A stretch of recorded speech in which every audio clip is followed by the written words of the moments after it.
बालेश्वर में उद्घाटित है गोपालगां प्रीमियर लीग क्रिकेट टूर्नामेंट 9 गोटी टीम को अंशग्रहण खेल मोट 40 गोटी मैच। बालेश्वर सहर में विनायक बॉयज क्लब पक्षर आरंभ होईछि गोपालगां प्रीमियर लीग क्रिकेट टूर्नामेंट।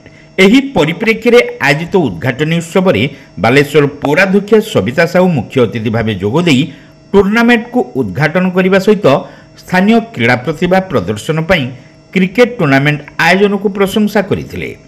तेबे हार जीत प्रति विशेष गुरुत्व न देई सर्वदा खेलवाड़ मनोभाव नहीं खेलिबाकू से खेलाड़ी मानकू परामर्श देथिले। आज प्रथम दिन 3 दिन धरी टूर्नामेंट आरंभ खेल हम एवं 9टी टीम भाग नहीं समस्त धन्यवाद दूसरी विशेष की जो मैंने आयोजक आयोजक को धन्यवाद दूसरी ये छोटिया ग्राउंड रे बहुत सुंदर आयोजन कर बहुत भल भाव प्रिपेयर कर निश्चित भाव शुभकामना देवी। जो मैंने जितबे अभिनंदन, जो मैंने हारे अभिनंदन जनाऊँ आ समस्त टीम को बधाई दूसरी गोटे खेल खेल मनोवृत्ति लेकिन समस्ते खेलवा आवश्यक। हारिबा जितवा तो चिरंतन ये लागू रही सबुदिन तेणु खेलवा ही बड़ कथा। खेलिले देह मन फूर्ति रहे, देह भल सहित मन मध्य फूर्ति रहे, तेणु खेलवा बहुत जरूरी एवं आगू को बढ़ा निश्चित भाव मैंने खेल आहरी आगू को जापर।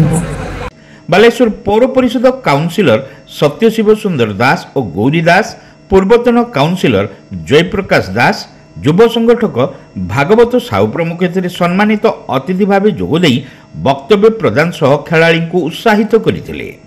आज जो क्रिकेट टूर्नामेंट की ऑर्गेनाइज होइछि और प्रत्येक ऑर्गेनाइजिंग कमिटी प्रत्येक सदस्य जो मैंने उपस्थित अच्छा और आम मान सम्मानित कर आजिका दिन में अभिनंदन जनाऊँ। एक प्रयास जारी रखुवर एवं ये जो खेलाड़ी मैंने उपस्थित अच्छा मो हृदय अभिनंदन जनाऊँ को सदिच्छा दूसरी से खेल एक खेलर स्पिरिट नहीं खेलतु।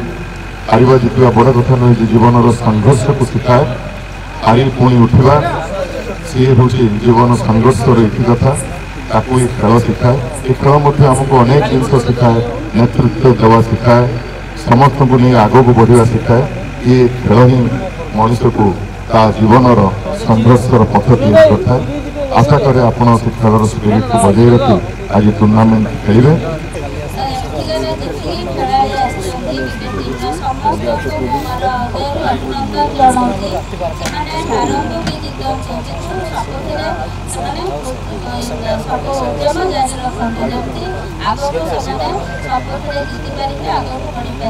क्लबर संपादक विश्वजीत साहू संयोजन आयोजित उद्घाटनी कार्यक्रम में क्लबर उपसभापति रूपेश कुमार प्रधान टूर्नामेंट आयोजन आभिमुख्य और रूपरेख संपर्क में सूचना देते।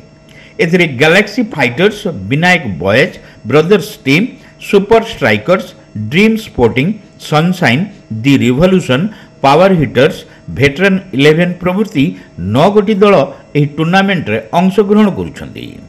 मार्च 7 रु 9 तारीख पर्यंत आयोजित होउथिबा एथिरे मोट 40 गोटी मैच खेला बोली श्री प्रधान सूचना देथिले। एही अवसर में प्रथमे बैटिंग और बॉलिंग करी अतिथि माने टूर्नामेंट को आनुष्ठानिक भाव उद्घाटन करथिले। उद्घाटनी अवसर में सुपर स्ट्राइकर्स और पावर हिटर्स मध्य प्रथम मैच अनुष्ठित होता। प्रियरंजन भूया एम्पायर भाव प्रथम मैच को परिचालना करथिले। आसंता 9 तारीख संध्यारे फ्लड लाइट रे फाइनल मैच खेल सहित उद्यापनी उत्सव अनुष्ठित हेबो बोली आयोजकों पक्षरु सूचना दिया जायछि।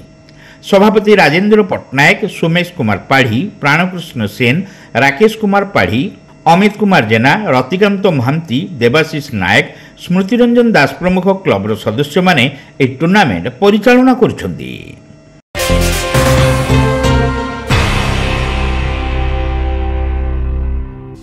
ज्यादा। बचपन से ही हमें ज्यादा कैसे मिले इसे जांचने और परखने की समझ होती है, और इसी जांच और परख से हमें मिलता है फायदा। ज्यादा स्टोरेज का फायदा, ज्यादा कन्वीनियंस का फायदा, ज्यादा कंफर्ट का फायदा, ज्यादा स्पेस का फायदा, ज्यादा माइलेज का फायदा। अब तक 10 लाख से भी ज्यादा परिवारों ने ये सारे फायदे पाए हैं। तो आइए आप ही जांचिए, परखिए और फायदा पाइए। टीवीएस जुपिटर, ज्यादा का फायदा। सीता टीवीएस सहदेव खुंटा बालेश्वर।